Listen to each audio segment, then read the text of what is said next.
সমুদ্রের একরাশ জলোচ্ছ্বাসের সাথে জগন্নাথ ধামের দর্শন একটা আলাদা অনুভূতি রাখে।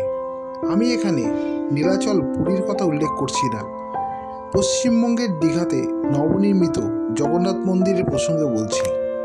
ঈশ্বর আর মন্দির যেখানেই হোক না কেন, ভক্তিটাই আসল।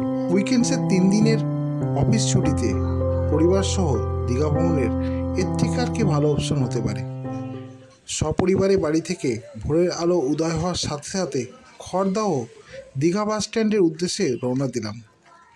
সময়ে বাসও পাওয়া গেল, কিন্তু আমাদের ঠাঁই হলো নৈহাটি দীঘার বাসে। সেইটা ডানলপ থেকে সকাল 7:45-এ দীঘার উদ্দেশ্যে রওনা দেয়।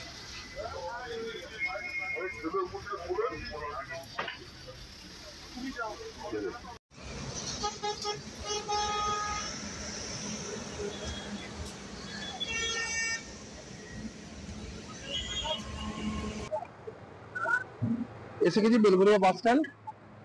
এখানে থেকে আমাদের বাস গাড়িটা ছাড়বে। পর্দা থেকে যে গাড়িটা পুরো প্যাকটাপ ছিল, আমরা ঠিকঠাক মতো সিট পাচ্ছিলাম না বলে 7:45-এ গাড়িটা ধরে আমরা দীঘার দিকে রওনা দিচ্ছি জগন্নাথ ধাম দর্শনের জন্য। আসুন আমার সাথে জগন্নাথ ধামটা একসাথে দর্শন করি। Stay tuned.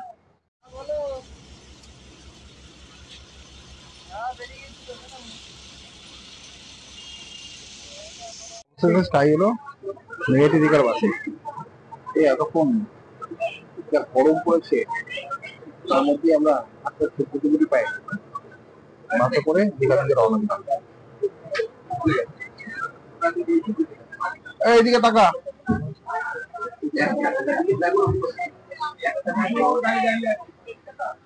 এই বাসটা 7:45-এ বেলঘরিয়া স্ট্যান্ড থেকে ছাড়ে বড়মা এক্সপ্রেস নৈহাটি দীঘা, এটা রিটার্নে হয়।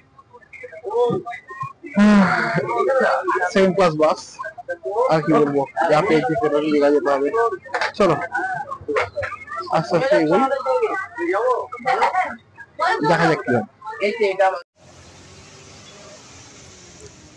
অতঃপর বাসটি নির্ধারিত সময় থেকে 15 মিনিট লেট করে 8টায় বেলঘরিয়া স্ট্যান্ড থেকে ছাড়লো। ডানলপ এবং দক্ষিণেশ্বর ক্রস করে দীঘার দিকে এগিয়ে চলল।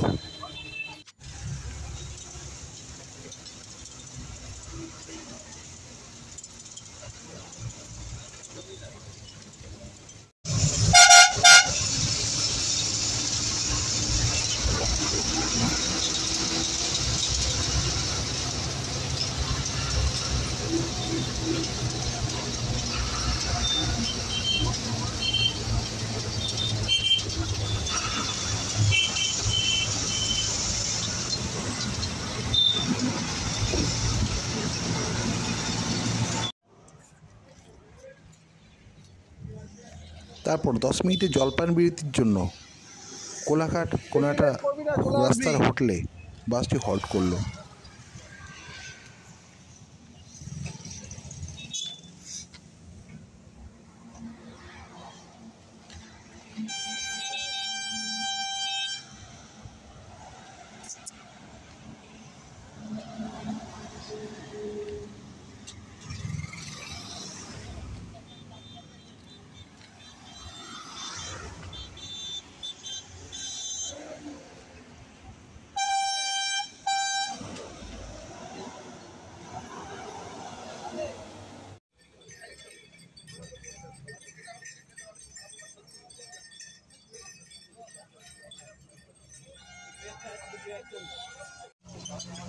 বাঙালির সৈকত নগরী দীঘার একটি ইতিহাস আছে।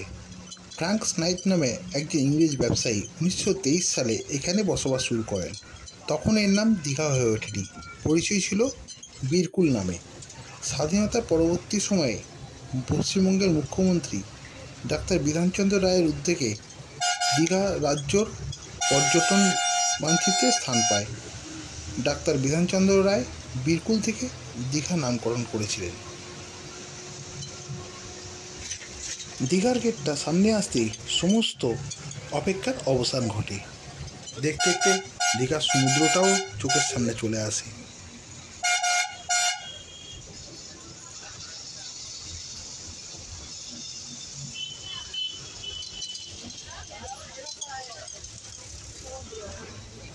I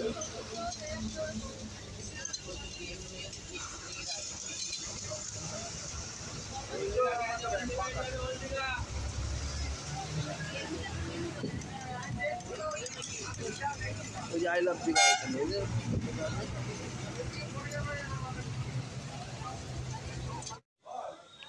এখানে উল্লেখ্য, আমরা যে হোটেলে উঠেছিলাম হোটেলটার নাম ছিল নীলসাগর। এই হোটেলটার যেমনি এর ঘর এবং সমস্ত কিছু পরিষ্কার পরিচ্ছন্ন এবং মধ্যবিত্ত বাঙালির জন্য যেটা প্রয়োজন বাজেট হোটেল, সেটা সব দিক দিয়েই এটা ফিট হয়। এদের যে রেস্টুরেন্ট, এদের খাওয়া দাওয়া পরিষ্কার পরিচ্ছন্ন এবং টেস্টফুল, আপনারা সেটা ট্রাই করতে পারেন।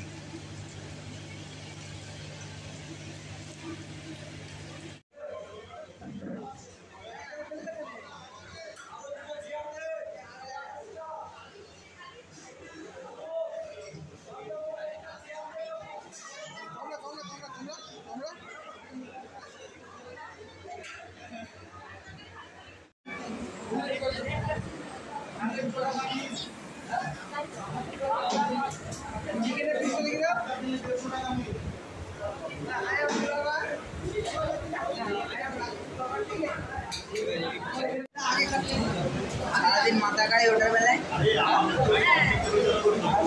মাথা খাইলে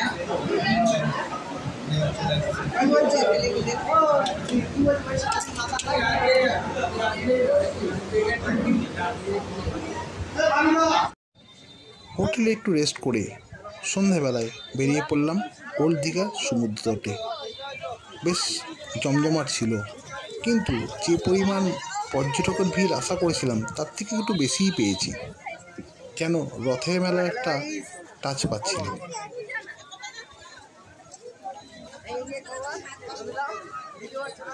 দীঘার জন্য কোনো প্রোগ্রাম করতে লাগে নাকি? আবার তোমাদের দিন আরেকটা নতুন ইভেন্ট কমপ্লিট করতে হবে আমাদের।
যাই হোক, প্রসঙ্গে আসি।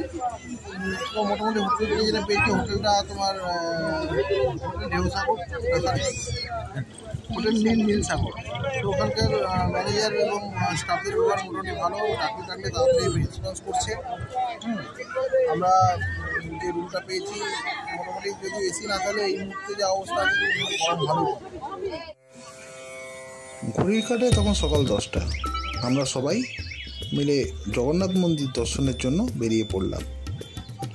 মুখ্যমন্ত্রী মমতা বন্দ্যোপাধ্যায় দীঘায় 2018 সালে পুরীর মন্দিরের আদলে জগন্নাথ মন্দির তৈরি করার কথা ঘোষণা করেছিলেন। মন্দিরের বিশদ প্রকল্প প্রতিবেদন 2019 সালের আগস্ট মাসের মধ্যে সম্পন্ন হয়েছে। এটা হচ্ছে তোমার গুন্ডিচা মন্দির, ঠিক আছে, রথযাত্রার গুন্ডিচা মন্দির, মাসির বাড়ি। দীঘা শঙ্করপুর উন্নয়ন পর্ষদ মন্দির করার জন্য 20 একর জমি প্রদান করেছিল। মন্দির নির্মাণের দায়িত্ব হিডকোকে দেওয়া হয়েছিল। রাজ্য সরকারের উদ্যোগে জগন্নাথ মন্দির নির্মাণ কাজের সূচনা রাজ্যের মন্ত্রী অখিলগিরি শুভ অক্ষয় তৃতীয়ায় করেছিলেন। নির্মাণ কার্যের ব্যয় হিসাব 200 কোটি টাকা বরাদ্দ হয়েছিল। মুখ্যমন্ত্রী মমতা বন্দ্যোপাধ্যায় 2023 সালের 4 এপ্রিল নির্মাণাধীন মন্দির পরিদর্শন করেছিলেন।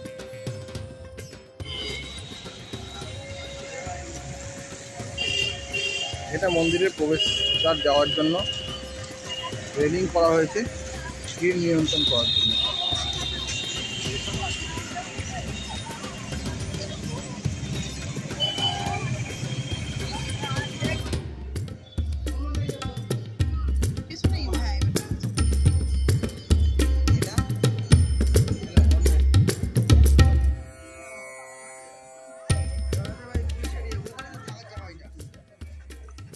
মন্দির উদ্বোধন করা হয়েছিল 2025 সালের 30 এপ্রিল, তবে 24 এপ্রিল থেকে শুরু হয়েছিল যজ্ঞ। প্রথমে বাস্তু পুরুষের উদ্দেশ্যে যজ্ঞ হয়েছিল, যার উদ্দেশ্য ছিল নবনির্মিত কাঠামোকে অপদেবতা বা অপশক্তির কবল থেকে মুক্ত করা। 29 এপ্রিলে শুরু হয় মহাযজ্ঞ। এই দিন যজ্ঞের প্রধান যজমান ছিলেন মুখ্যমন্ত্রী মমতা ব্যানার্জি। এদিন দুপুরে প্রথমবার মন্দিরের শীর্ষে পতিতপাবন ধ্বজা উত্তোলন করা হয়, যা প্রতিদিন বিকালে পরিবর্তন করা হবে। পুরীর জগন্নাথ মন্দিরের প্রধান সেবায়েত রাজেশ দয়াতপতি নেতৃত্বে পুরোহিত নিমকাঠ তৈরির জগন্নাথ বিগ্রহতে প্রাণ প্রতিষ্ঠা প্রক্রিয়া সম্পন্ন করেন। এরপর পাথরের জগন্নাথ বিগ্রহতে প্রাণ প্রতিষ্ঠা করেন ইস্কনের সেবায়েতরা। একই সঙ্গে রাধা মদনমোহনের পাথরের মূর্তিটি প্রাণ প্রতিষ্ঠা সম্পন্ন করা হয়। মুখ্যমন্ত্রী মমতা বন্দ্যোপাধ্যায় অক্ষয় তৃতীয়া মহেন্দ্রক্ষণে দুপুর 3টে থেকে 3:15 মন্দিরের দ্বার উদ্ঘাটন করেন। উক্ত দিনে দ্বার উদ্ঘাটন পর 5 মিনিট পর মন্দির ও দেবতা দর্শনের জন্য মন্দির সর্বসাধারণ উদ্দেশ্যে উন্মুক্ত করে দেওয়া হয়েছিল।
মন্দিরের উচ্চতা 65 মিটার অর্থাৎ 213 ফুট। এই মন্দিরটি নির্মাণে রাজস্থানের বংশী পাহাড়ের বিখ্যাত বেলে পাথর ব্যবহার করা হয়েছিল।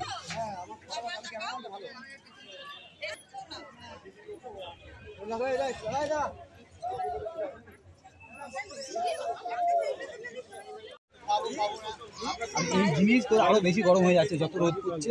চল চল চল চল চল চল বেরো তাহলে। জগন্নাথ মন্দির থেকে আমাদের গন্তব্যস্থল তালসারি। আমরা টোটো করে আস্তে আস্তে তালসারির দিকে রওনা দিয়েছি। দীঘায় এখন যা গরম, মোটামুটি গরমকালের মতন টাচ দিয়ে দেবে, মুখ চোখ পুরো ধাঁধিয়ে দেবে, এত রোদ্দুরের তেজ। যাই হোক, যখন ঘুরতে এসেছি তালসারি বা বাদ যাবে কেন, আমরা আস্তে আস্তে তালসারির দিকে রওনা দিলাম। হিরোইন বাহ, কেমন মনে হয় যেন এই পাশে ঢালু হয়ে আসছে সমুদ্রটা, দেখ।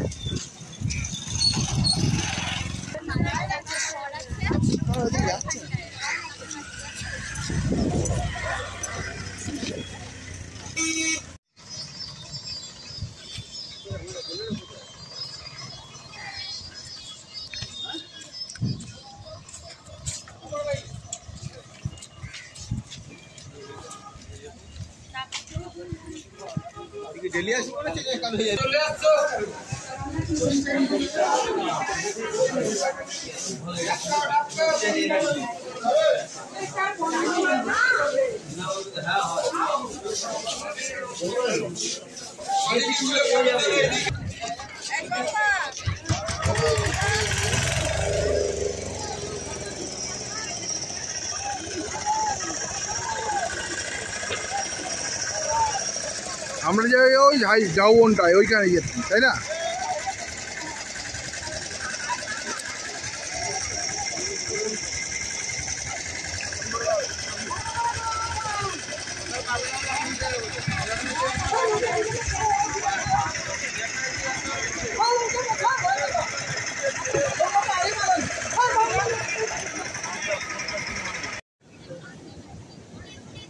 তারপরের দিন সকালবেলা আমরা টিফিন করে যখন ওল্ড দীঘার সমুদ্র তটে এলাম, তখন সমুদ্রের রূপটাই আলাদা ছিল।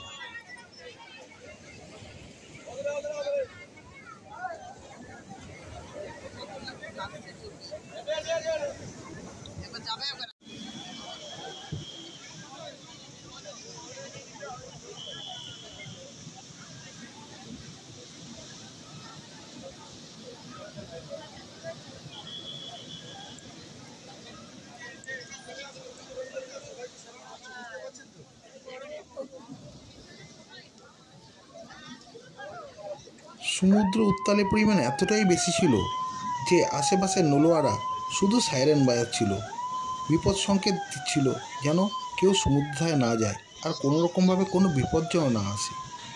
যাই হোক, আমাদের এই দীঘার ভ্রমণের এটাই শেষ দিন ছিল।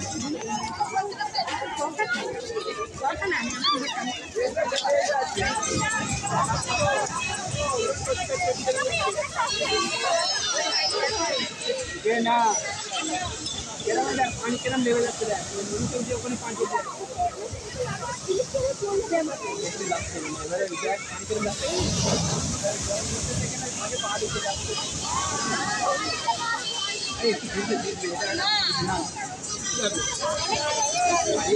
ঠান্ডা লাগে না কিছু এক গ্লাস খেয়ে নিবা।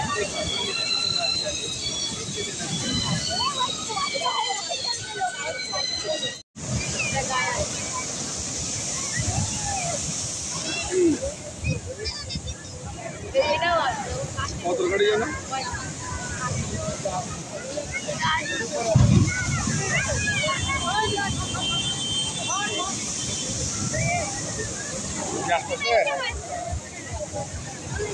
কত বলছে?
অতএব এবার বাড়ি ফেরবার পালা, বাসের সময় হয়ে যাচ্ছে।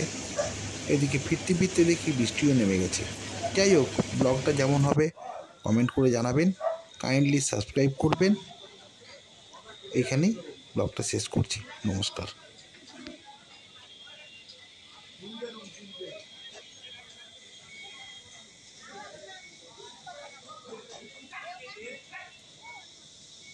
Still now, still.